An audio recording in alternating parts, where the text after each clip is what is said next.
Hey, Hey, it's you? it's me. I wasn't sure what I was expecting. I know, this is really weird. Do you have a name? Well, I kind of gave myself the name A, because Okay. I'm in a different body every day, so I needed some sort of identity for myself. Okay. I mean, can I even expect to see you tomorrow? Well, I don't know where I'll be, but I'll try to get to you, and I'm going to look completely different, just as a warning. Hey, Hey, it's me. you want to go get some coffee? Yeah. Hey, Hey. you're right? I mean, I don't know if I can keep this up, A. Like, just coming every day with, like, not knowing what I'm going to see, what to expect. I know it's hard, but we're really making this work. I really love seeing you every day. You're so pretty today. I don't know if I can do all this. No, Rhiannon, it's still me. But, like, this is, you got a lot going on, and I just can't keep up with this. I'm A. I know you are, but it's just different for me. I know, but can't you just look past what's on the outside and just be with me? I'm trying. I'm really trying, but like this is a lot. It's so different. I am pretty fabulous. Hi everybody, I'm Joe. And I'm Mary. And we're Book Buds! And today we are talking about the Everyday series by David Levithan. So the first book, Everyday, introduces us to the concept of this character named A waking up in a different body every day. And he has to make a decision when he wakes up to either not disturb this person's life and like remain incognito where the person doesn't even know that he was there, or take control And do a couple things for himself. Have a little fun. and be a little selfish for once, because this person gets nothing. He has no identity, he has no self. He has no parents, no family. There's nothing of his own. He's just living the days for other people. So this story takes place at a point where all of a sudden he decides, you know what? I'm going to start living life a little bit more for myself. I live every day for all these other people, but I'm kind of tired of it, and I want some time for me. And that's how he develops this relationship with the girl that you saw in the scene, because he's decided, I want to connect. I really want to connect with somebody. Yes, and usually he wakes up geographically kind of close to the person from the previous day, so he is able to meet up with Rhiannon, and he develops some sort of a relationship with her, and then we see her side of it.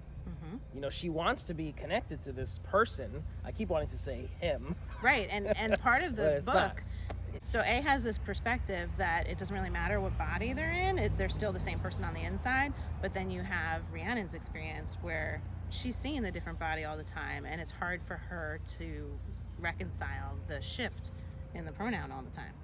Right, and also like she feels an attraction. So like this really makes you think about people's experiences. So like in our own lives, like do we fall in love with the person inside, the personality, the person, the heart, the soul, whatever, or are we going for The what outside. you know, are we screening people out?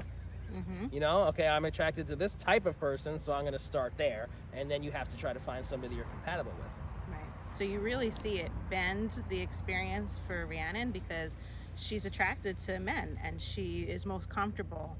Is that giving too much away about the book? No. Okay. So she's attracted to men and she's most comfortable when A is in the body of a man, and to her, she identifies him as a man, I think, you know, to kind of like make it fit the mold that she wants. But that's not the way that A identifies. You know, A basically says, like, does it really matter? And well, for her, it does sometimes. So very thought-provoking read. I loved the concept of the story. Just alone was so fun to read, like the waking up in a different body, navigating all the challenges of that, you know, waking up in the body of an addict or something like that and having to deal with that was crazy and so cool. But then the whole other layer of this was so thought-provoking and really made me think about my own interactions with people and my own thoughts about even who is inside of me, you know? Right. Like seeing the person inside rather than just the whole package on the outside. It was really thought-provoking. Super cool.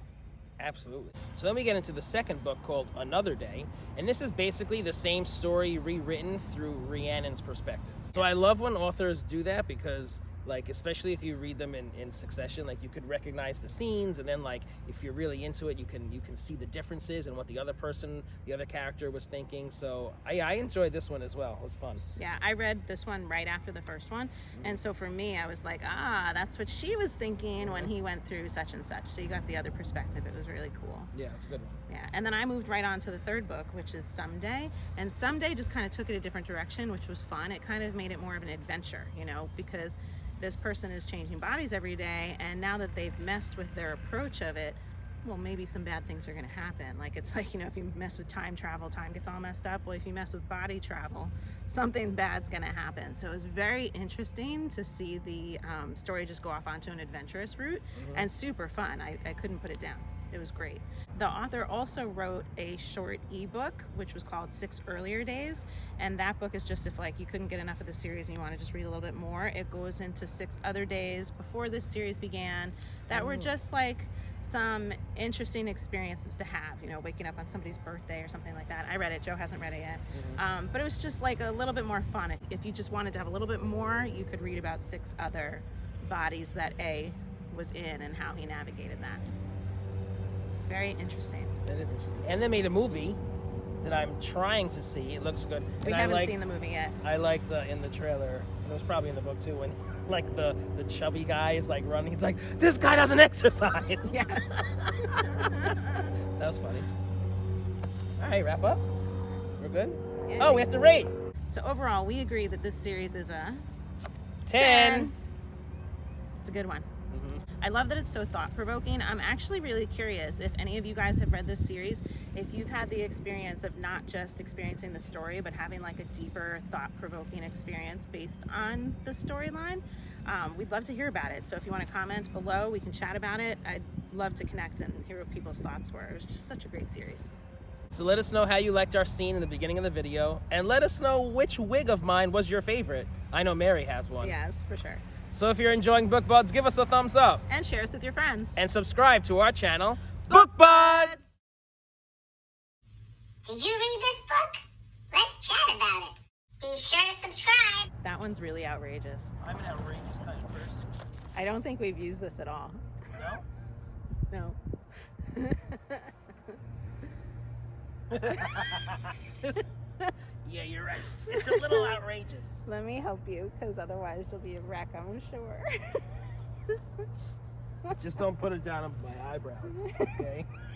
You're not the best either. If I had seen myself, I would have known. This is hilarious.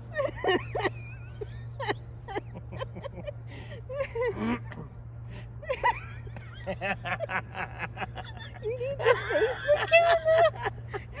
The side view won't do it justice. Oh my god. All right, ready?